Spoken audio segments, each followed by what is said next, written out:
अगर आप दिल्ली आए हैं और दिल्ली में जेएनयू नहीं आए तो आपको वो दिल्ली का एहसास नहीं मिलेगा, और खास करके दिल्ली की शाम और जेएनयू के नाम तो बड़े ही बेहतरीन होती है।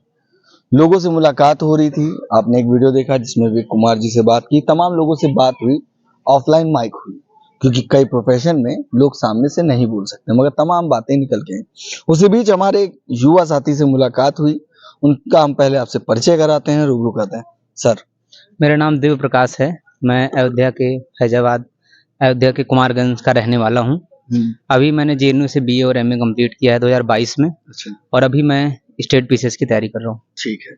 ये मैंने आपको रूबरू कराया एक युवा लड़के से, उम्र 26 साल है मगर तजुर्बा आप जान ही जाएंगे। मुझे पता चला आपने बहुजन समाज पार्टी की इंटर्नशिप की है, मतलब स्टडी किया है। बहुजन समाज पार्टी की इंटर्नशिप टाइप की, जैसे कि 1984 में जब बीएसपी 14 अप्रैल 1984 को बनी, उसके बाद से 1989 से मैंने बीएसपी की लीडरशिप के बारे में, बीएसपी ने कैसे काम किया, बीएसपी का किस तरीके से इतना राइज हुआ, जो मंडल कमीशन के बाद जनता पार्टी जब डिवाइड हुई तो उसके बाद किस तरीके का बीएसपी का मतलब एक उत्थान हुआ। उत्थान मतलब ऊपर गई बीएसपी, एक दलित मूवमेंट, एक दलित समाज जो पिछड़ा था, जो 1989 के पहले उत्तर प्रदेश में सिर्फ ब्राह्मण मुख्यमंत्री हुआ और किसी समाज का मुख्यमंत्री ही नहीं हुआ। ये सही बात है। तो उसके बाद जो एक उत्तर प्रदेश की लीडरशिप चेंज हुई, उसका सबसे बड़ा श्रेय मान्यवर साहब श्री काशीराम जी को जाता है और बहन जी को भी जाता है। तो वो जो एक बीएसपी का पूरा एक मूवमेंट था 1989 के बाद, 96 में, 98 में, 2000, 2007 में जो पूर्ण बहुमत सरकार हुई और 2017 तक जो पूरी तरीके से बीएसपी का एक राइज था, वहां उस पर मैंने बीएसपी के एक स्टाइल पॉलिटिक्स को मैंने जाना है। ठीक है। ये उम्र है 26 साल की, जहां पे फास्ट इंटरनेट की बात होती है, फास्ट फूड की होती है, फास्ट ट्रैक की होती है और काफी चीजों पे होती है, मगर फिलहाल आपने सोशल इश्यूज पे स्टडी करना इतनी कम उम्र में, वजह क्या थी? वजह सर, मेरा घर का भी लगाव था? स्टार्टिंग से मेरा मतलब एक लगाव रहा है, क्योंकि मेरे फादर बीएसपी से जुड़े रहे हैं। 1991 से वो बीएसपी में काम किया उन्होंने। तो इसलिए हम लोग मतलब स्टार्टिंग में जब हम पले बड़े 1998 मेरा बॉर्न है, उसके बाद से जब हम लोग आगे बढ़े तो एक क्योंकि 2007 से 12 के बीच में एक बीएसपी की फुल टाइम मतलब मेजोरिटी सरकार थी। तो रियल अगर आपको पावर देखनी है या फिर आपको सत्ता का मजा लेना, तो आप सरकार में जब लोग रहते हैं तभी आप किसी भी सरकार का जो है, किसी भी समाज का जो नेता अगर पावर में है, तभी आप उसका मजा ले सकते हैं। अच्छा। तो हमने वो चीज देखा कि 2007 से 12 के बीच में किस तरीके से बीएसपी की सरकार जब बनी, तो जो ग्राउंड के नेता थे, जो छोटे नेता थे, लाइक जो ऐसे कि बूथ अध्यक्ष, जो बूथ अध्यक्ष था, जो सेक्टर अध्यक्ष था, जो विधानसभा अध्यक्ष था, वो भी एक चौराहे पर खड़ा होकर बोलता हमारी सरकार है। तो हमने वो चीज देखा है। लेकिन आज लोग जो कहते हैं कि बहन जी ने कुछ नहीं किया, एक उनका एक स्टेटमेंट होता है बहन जी ने कुछ नहीं किया। तो आप जब 2007 से 12 के बीच में स्टडी आप करिए, कभी जाकर उस पर बीएसपी के कामों को आप एक बार देखेंगे, तो आपको लगेगा कि जो ये सरकारें अभी ये काम कर रही हैं, इनसे बहुत ज्यादा गुना काम जो है बहुजन समाज पार्टी की सरकार ने 7 से 12 के बीच में किया। और ये सबको पहली बार ऐसा लगता है? हमें लगता है, क्योंकि एक सबसे लगता है कि किया है। और मैं सबसे बड़ा काम जो बीएसपी सरकार या बहन जी का मानता हूँ, वो 1,28,000 सफाई कर्मी की वैकेंसी है। अच्छा। मुझे लगता है आजाद भारत के इतिहास में इतनी बड़ी वैकेंसी किसी भी राज्य में, वो भी सफाई कर्मचारी की, मुझे नहीं लगता कि आई होगी। शायद मैं इस पर और आपसे मतलब अगर और भी जानना चाहता हूँ, किसी भी सरकार में आप उठाइए, क्या इतनी बड़ी वैकेंसी आई कभी 1,28,000? बिल्कुल, मुझे तो अभी भी नौकरियां नहीं दिख रही। तो आप जो 2010 में यूथ को आज के समय में प्राइवेटाइजेशन होगा, बेहतर काम कर सकता है, बेहतर पे आउट पा सकता है, पे आउट बढ़ सकता है, कई चीजें हैं। नहीं देखें, अब आपको मैं उसी वैकेंसी से, उसी चीज से मैं आपको और क्लियर करता हूँ। 2010 या शायद 11 में ये वैकेंसी बहन जी ने उत्तर प्रदेश में लेकर आई। आप सोचिए 2010 में उस समय लाइक इस जो सफाई कर्मी की वैकेंसी जो भरी गई, उसकी सैलरी कितनी रही होगी? 12,000 या मैक्सिमम 15,000। लेकिन आज 2025 में उसी नौकरी की जो सैलरी है वो 45 से 48,000 रुपए है। तो ज्यादा थी। शायद मैं आप क्लियर करेंगे मुझे, 17 भी 19 रही होगी मैक्सिमम, लेकिन आज डबल हो गई है। तो देखिए उस एक सफाई कर्मी की वैकेंसी 1,28,000 से एक घर में अगर कोई उस समय पाया, आज घर के 8 लोग 9 लोग उसका मजा ले रहे हैं। अच्छा, एक चीज और थी, सेफ्टी भी थी कि अगर आपको कुछ हो जाता है तो आपके परिवार को अगर हाँ, नौकरी परिवार नौकरी। तो ये एक सबसे बड़ा मुझे लगता है काम था एक बहन जी का, जो मुझे पर्सनली लगता है। और दूसरी चीज कि लॉ एंड ऑर्डर पर तो आप बात ही करेंगे सबसे पहले। आज जो लोग ये कहते हैं कि लॉ एंड ऑर्डर, अरे किस बात का लॉ एंड ऑर्डर? आए दिन उत्तर प्रदेश में दलित की हत्याएं हो रही हैं, बैकवर्ड क्लास की हत्याएं हो रही हैं, हर समाज की आए दिन हत्याएं हो रही हैं, जिसमें दलित सबसे ज्यादा पिस रहा है। जी। लेकिन क्या कौन सा लॉ एंड ऑर्डर है उत्तर प्रदेश में? किसी प्रकार का नहीं है। इस देश में कौन सा लॉ एंड ऑर्डर? विपक्ष भी नहीं खड़ी दिखाई दे देखिए रही, जिसमें विपक्ष को देखिए, मैं आपको बता दूं विपक्ष की बात क्या है। वो तो एक एसी के कमरे से निकलना और फिर सुबह निकलना ये नाश्ता बात तो पानी। नेता पे भी कहते हैं। तो ये बात मैं भी, वो एक युवा भी बोल रहा है ना ये बात। नहीं, नेता को भी कहते हैं, बीएसपी के नेता। अब देखिए, इसीलिए तो बीएसपी के नेता के ऊपर तो मैं नहीं कभी इस तरीके की बात इसलिए नहीं करूं, क्योंकि उन्होंने हमारे लिए, जब उनको हमारे लिए करना था तो उन्होंने किया। देखिए आप कभी भी अब किसी भी समाज के लिए, किसी भी समाज, जैसे मान लीजिए एग्जांपल मैं देता हूं कि एक बहन जी थी या फिर बहन जी हैं हमारे समाज में, या फिर अखिलेश यादव हैं, तो आप जब सत्ता में रहते हैं तो आप किस तरीके से एक उस समाज के लिए काम करते हैं। आप सत्ता के बाहर जाकर आपको सारी नौटंकियां करनी होती हैं कि हमें ये करना है, हमें ये करना मतलब है। आप ये समझाना चाहते हैं कि जब आप शासन सत्ता में होंगे और जो भी शासन सत्ता में होगा तो सवाल उन्हीं पे उठने चाहिए, मगर ये टारगेट किया जाता है। मतलब देखिए मैं आपको बसपा को टारगेट, हाँ, बसपा को ये फुल्ली तरीके, देखिए बसपा ने जो सामाजिक न्याय की जो एक परिभाषा लोग आज दे रहे हैं, लोग कह रहे हैं दलित दलित, अरे भाई कम दलितों के लिए काम किसने किया? मैं बार बार कहता हूँ, एक ठेकेदारी, पीडब्ल्यूडी की ठेकेदारी, आप मुझे एग्जाम्पल उठाकर दे दीजिए उत्तर प्रदेश में कौन सा ऐसा एक दलित बड़ा है जो सबसे बड़ा पीडब्ल्यूडी का ठेकेदार है? अच्छा, कोई है? मुझे नहीं लगता कि कोई बहुत बड़ा पीडब्ल्यूडी का ठेकेदार है। क्यों? क्योंकि माननीय अखिलेश यादव जी सत्ता में जब थे तो इन्होंने पीडब्ल्यूडी का जो रजिस्ट्रेशन था दलित समाज के लोग, उसको रद्द कर दिया, और रद्द इसलिए किया कि दलित ठेकेदारी ना कर पाए। और आज आप कह रहे हो पीडीए, किस बात का पीडीए भाई? पीडीए में कौन है? आप एक मैं आपको एक नाम लेना चाहूंगा, मैं सीधे नाम लूंगा, मुझे नाम लेने में कोई गुरेज नहीं। लक्ष्मण यादव जी हैं। अब देखिए आपने, लक्ष्मण यादव हैं, अब ये पहले दलित समाज को गुमराह करते हैं, सबसे पहला काम। उसके बाद ये निकलते हैं मंच पर, जाते हैं अखिलेश यादव के मंच पर बैठते हैं और कहते हैं कि मैं एक सोशल एक्टिविस्ट हूं। क्या इन्होंने कभी बीएसपी का मंच संभाला? नहीं, वहां नहीं जाएंगे, मौका नहीं दिया। नहीं, ऐसे कैसे मौका? ये कौन बोलता है कि हमें मौका नहीं? आप जाओ तो, क्या बीएसपी का जो कैडर कैंप लगता है, क्या आप वहां नहीं जा सकते हो? आप बार बार दलित समाज दलित समाज दलित समाज, बार बार कांसीराम का नाम लोगे। तो ये लक्ष्मण यादव जी जो हैं, आप अपने प्रोफाइल पर लिखिए ना कि यहाँ है माँ समाजवादी पार्टी वर्कर, तो मैं खुश रहूंगा, मैं आपको समर्थन। आप लिखते हो मतलब आप ये कह रहे हैं कि सोशल एक्टिविस्ट लोगों के सामने बोल रहे हैं, दिखा रहे हैं, हाँ, मगर विचारधारा आपकी देखिए क्या इन्होंने गेस्ट हाउस कांड का विरोध किया? ये कहते हैं कि मैं पैदा ही नहीं हुआ था उस टाइम। ये ऐसे लोग जो समाज में निकल कर आते हैं, वो कहते हैं गेस्ट हाउस कांड से मैं पैदा ही नहीं हुआ। जेएनयू जैसे बड़े संस्थान में जब प्रेसिडेंशियल की डिबेट होती है तो पूछा जाता है प्रॉपर कि क्या गेस्ट हाउस कांड गलत हुआ था, तो नेता लोग ऐसा बोलता है कि भाई हम उस समय थे ही नहीं। तो जब आप इतनी बड़ी बड़ी बातों को, आप जेएनयू के प्रेसिडेंशियल इलेक्शन में ये बात पूछी जाती है भाई, ये बात बड़ी बात है। हाँ, कि गेस्ट हाउस कांड को पूछा जा, लोग पूछते हैं क्योंकि बार बार आप सामाजिक न्याय PDA, what is the mean of PDA? भाई पीडीए है क्या? अरे आपका विधानसभा का जो उत्तर प्रदेश की असेंबली का विधानसभा का जो नेता है विरोधी दल, वो ब्राह्मण है। अच्छा, अब भाई अब पीडीए कौन सा? अरे बहन जी की माता प्रसाद पांडे पांडे जी हैं। बहन जी ने तो स्वामी प्रसाद मौर्य को बनाया, मुनकाद अली उसमें नेता थे, क्या विधान परिषद में थे, उसके बाद राजभर को बनाया, दिनकर अरे सबको तो बना दिया भाई, आप खुद तो नहीं बनी। अब आप पीडीए की बात कर रहे हो। ठीक है, बात करेंगे इस पे। आपने जैसे कि बताया कि आपके पिता बसपा में काफी समय से लगे, पिताजी के बारे में थोड़ा सा। मेरे पिताजी का नाम गौतम कुमार उर्फ लल्लन कोरी है, अच्छा। जो मिल्कीपुर की बहुचर्चित विधानसभा, चर्चित। जिसका जिक्र पूरे देश में हुआ, हाँ। क्योंकि अयोध्या जैसी जो सबसे चर्चित सीट बीजेपी हार गई। हाँ। और उसी मिल्कीपुर का जो चुनाव हुआ, वहीं से 2005 में मेरी माताजी मिल्कीपुर प्रथम सीट से सदस्य जिला पंचायत हुई। अच्छा। तो कहीं जाने का ऑफर नहीं आया? नहीं, ऑफर तो आते रहते हैं, ऐसा नहीं है, ऑफर तो लोग, लेकिन ठीक है, बीएसपी से जो मान सम्मान, जो एक आवाज समाज में दिया, वो बहन जी ने या फिर मान्यवर साहब ने दिया। कहीं कहना चाहते हैं, बोलने की स्वतंत्रता और हाँ, आजादी। मैं आपको एक एग्जांपल बताता हूँ।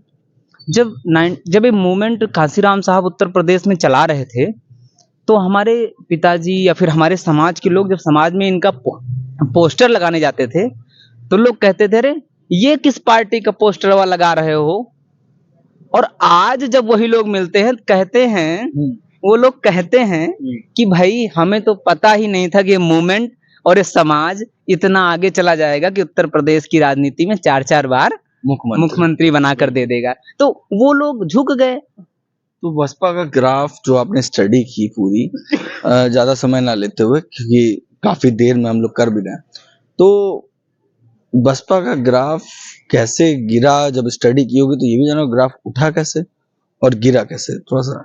देखिए, उठने का रीजन तो मैं तो बार बार कहता हूँ कि जो एक बाबा साहब का जो मिशन, जिसको मान्यवर साहब समाज में मतलब एक जागरूक कर लेकर आए लोगों को, और कहा कि भाई हमारे साथ जुड़िए, और जुड़ने के साथ चंदा एक है कि लगिए और काम करिए पार्टी में। मतलब एक मूवमेंट जो एक लाइक 1984 में जब बीएसपी बनी, उसके बाद जो एक कंटिन्यूअस मूवमेंट्स एक समाज को लेके चला कि मतलब बीएसपी, तो वहां से तो इसका राइज होता है। 2007 में जो बीएसपी एक पूर्ण बहुमत सरकार बनती, वहां तक तो सब बढ़िया, क्योंकि मान्यवर साहब का पूरा एक प्लान, एक उनका सेटअप था। जैसे मैं आपको इसका कंपेयर तो नहीं करना चाहिए मुझे, लेकिन एक छोटी सी बात कि समाजवादी पार्टी मुलायम सिंह का काम अखिलेश यादव ने एक तरीके से जो, लेकिन यहाँ हम नहीं बोल, अखिलेश यादव ने तो पिताजी के खिलाफ वही चलेगा। नहीं, वो इसलिए चलेगा क्योंकि उनको पार्टी पर कब्जा चाहिए था।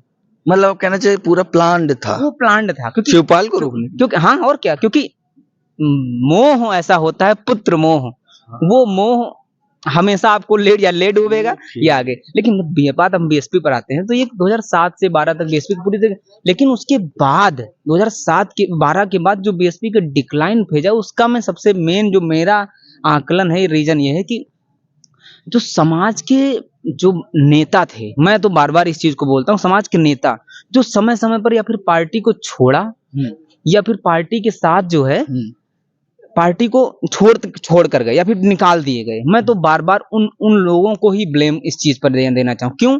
उसका एक रीजन है कि जब आपको नेता बनाया मान्यवर साहब मायावती जी ने, तो आपके पास पहनने के लिए चप्पल और आप डांस करते थे, दवा गाड़ी नहीं थी आपके पास चलने के लिए, और आपको 12 मंत्रालय जो दिए आपको अपनी एक सरकारों में, और आप चुनाव भी हार जाते हो, तब भी आपको कैबिनेट मिनिस्टर बना दिया जाता है, तब भी आप पार्टी छोड़ कर जाते हो, और आप ऐसा एलिगेशन लगा कर जाते हो कि जो है वो आप, मतलब पार्टी के जो नेता बनाए गए, जिनकी कोई स्थिति नहीं थी, उसको एक स्थापित किया गया।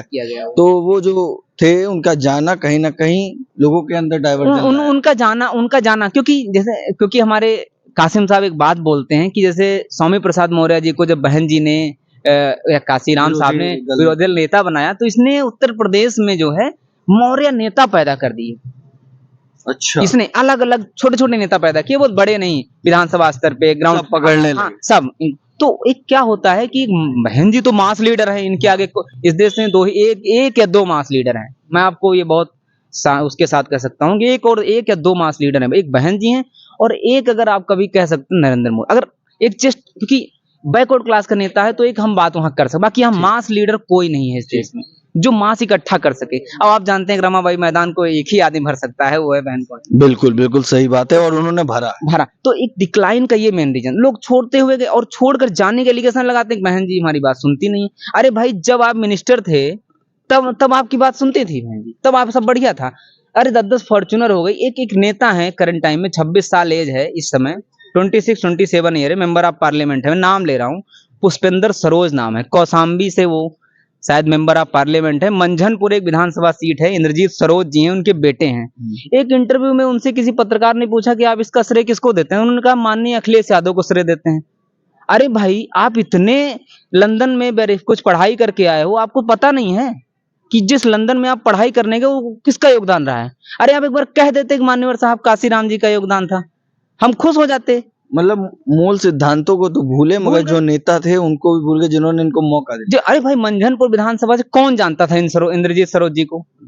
भाई काशीराम साहब ने नेता बनाया आपको। अब एटलीस्ट एक बार मायावती जी का नाम नहीं लेते तो आप साहब का नाम तो ले ही लिए होते उसमें, क्योंकि आजकल तो अखिलेश यादव भी साहब का नाम लेने लगे हैं। और लेकिन वो तो जिस तरीके से लेते हैं फॉलो कर रहे हैं, पता है फॉलो कर रहे हैं किसको? मानवर साहब को फॉलो कर पाएंगे?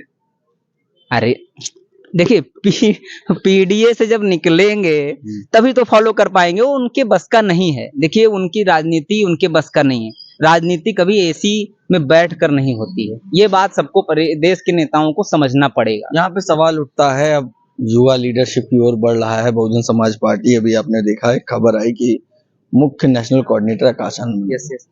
और कैसे देखते हैं कि ये भी तो एक परिवार का हो गया?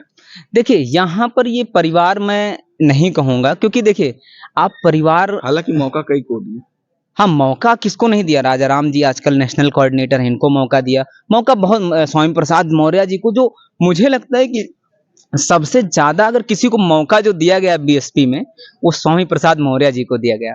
क्योंकि 2007 में जब बीएसपी की सरकार बनी तो शायद वो चुनाव हार गए थे ऊंचाहार सीट से। ये सही बात है कि वो चुनाव हार गए, लेकिन उसकी हारने के बाद भी बहन जी ने उनको 6 मंत्रालय का बिल्कुल बनाया है।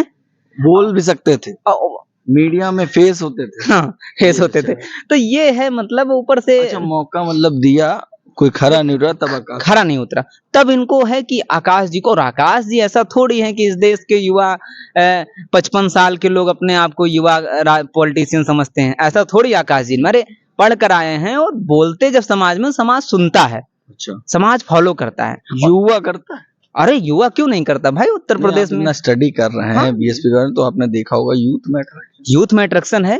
अगर मैं एक ही बात बोलता हूँ कि अगर आकाश जी लखनऊ से निकलकर अपनी बाई रोड फैजाबाद तक चले जाएं तो 10,000 गाड़ियों का काफिला होगा।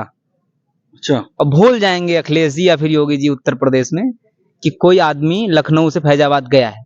अच्छा, और बहन जी चली जाएं तो आजाद भारत का मुझे लगता है जाम लग जाएगा। चीन के बाद सबसे बड़ा जाम लखनऊ से फैजाबाद के बीच में लगेगा। ऐसा हो सकता है, ऐसा हो सकता है, आज भी हो सकता है भाई। अरे मैं ऐसे 100 लोग को जानता हूँ, मैं एक युवा हूँ, ऐसे 100 लोग को जानता हूँ जो कहते हैं भैया आकाश भैया से मिलवा दो। आपसे कहते हैं? हमसे कहते हैं, क्योंकि मैं एक बार बीएसपी ऑफिस गया और वहां मैं भैया से मिला। तो लोग ऐसे 100 लोग को मैं जानता हूं जो कहते हैं आकाश भैया से मिलवा दो भैया, आप तो दिल्ली में रहते हो, आप तो मिलवा सकते हो। तो इसलिए आज बहुत सारे ऐसे लोग बैकवर्ड क्लास के, लोअर बैकवर्ड क्लास के, शेड्यूल कास्ट के, अपर कास्ट के लोग बैठे हैं जो चाहते हैं कि मैं बीएसपी की सीनियर लीडरशिप से मुलाकात करूं। मतलब इसका मतलब है आकाश का आने वाले चुनाव को बेहतर। अगर आकाश जी आकर उत्तर प्रदेश की 403 विधानसभाओं का दौरा करते हैं तो ये बीएसपी के लिए गेम चेंजर होगा और बीएसपी 2027 में फिर से खड़ी हो जाएगी।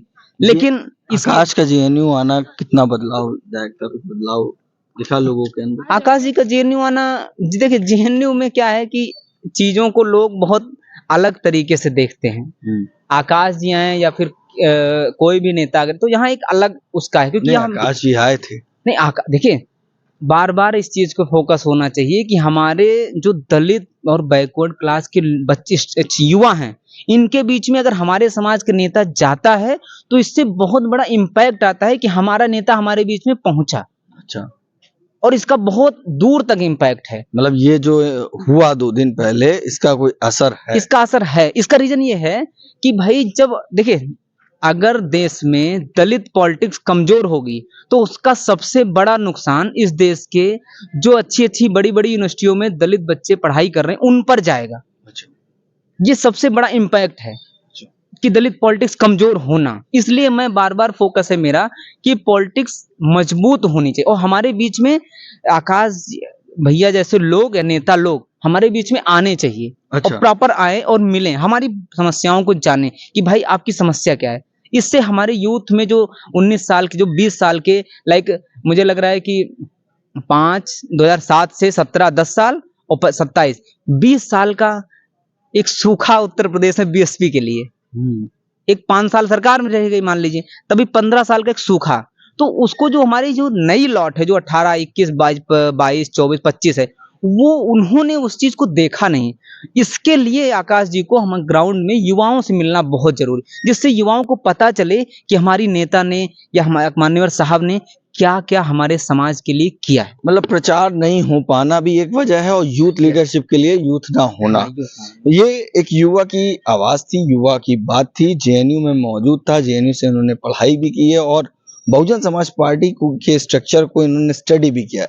उम्र कम है मगर अनुभव की कोई सीमा नहीं होती, कोई उम्र नहीं होती। इन्होंने कम उम्र में उस चीज को समझने की कोशिश की, मगर ये बात निकल के आई कि जिस तरीके से आकाश की वापसी हुई है, आकाश को पुनः बसपा सुप्रीमो ने यकीन किया है, तो ये बहुजन समाज पार्टी के लिए उतना ही बेहतर है कि आने वाले समय में 27 के चुनाव में जिस तरह से बाकी वोट बैंक आना चाहिए, उसके साथ यूथ वोट के लिए आकाश का होना काफी जरूरत है बहुजन समाज पार्टी के लिए। वहीं पर जितनी भी विधानसभा है उस पर एक कार्यक्रम भी होना जरूरी है। एक चीज मैं एक ऐड कर दूं इस चीज में, कि जब से ये जो जातिगत जनगणना की बात हुई है, आप जब भी जातिगत जनगणना इस देश में कंप्लीट होगी, उस दिन इस देश के प्रत्येक लोगों को अगर किसी की याद आएगी तो वो सिर्फ और सिर्फ मान्यवर साहब श्री काशीराम जी की आएगी। उसका एक रीजन बता देता हूं कि उन्होंने एक नारा दिया था कि जिसकी जितनी संख्या भारी उसकी उतनी हिस्सेदारी। तो याद रखिएगा कि एडीए पीडीए जो ये लोग बोल रहे हैं ये सब दब जाएंगे और एक ही चीज याद आएगा, वो है कांचीराम, मान्यवर साहब श्री काशीराम जी, और दूसरे नंबर पर बहन कुमारी मायावती जी। ठीक है, मतलब इस बातों के इशारे को समझिए। पूरा वीडियो आपने समझा होगा और देखा होगा, नहीं देखा होगा फिर से देखिएगा। एक युवा जो एक इस उम्र में है, कहीं ना कहीं उसको जॉब करनी चाहिए, घूमने के लिए, खाने के लिए, टहलने के लिए, मगर वो कहीं चिंतित है तो अपने भविष्य को लेकर, जिस भविष्य को मजबूत बसपा कर सकती है। कैसा लगा हमारा वीडियो कमेंट करके जरूर बताइएगा। बाकी बने रहिए राजपूत भारत के साथ। धन्यवाद।